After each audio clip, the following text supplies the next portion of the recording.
आप देखें, times of Israel की बात करें, टाइम्स ऑफ यरूशलेम की बात करें, तमाम में ये कहानियां छप रही हैं कि जनाब हम यानी इसराइल कह रहा है कि हम और इत्तेहादी मिलकर बानी पीटीआई को जेल से निकालें। क्यों? कि वो हमारे लिए नरम गोशा रखते हैं।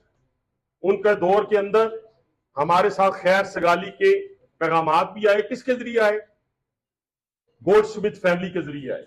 वो हमारा सोर्स है उन तक पहुंचने के लिए, और उनके अमल ने भी ये बात साबित की। देखें, ये पूरी पाकिस्तानी कौम को ये ज़हन में रहना चाहिए, इस मुल्क में एक वजीर आजम जो था वो फांसी चढ़ गया, एक वजीर आजम 3 मरतबा जिला वतन हो गया, एक वजीर आजम हमारी दहशतगर्दी का शिकार हो गई, लेकिन उनकी पार्टियों ने पाकिस्तान का बुरा नहीं चाहा। उन्होंने अपनी इंस्टीट्यूशन को गाली नहीं दी, उन्होंने अपनी फौज को, अपनी अदलिया को गालियां नहीं दी। आज देखें कि जिस तरीके से चीफ ऑफ आर्मी स्टाफ के ऊपर और चीफ जस्टिस के ऊपर बात की गई है,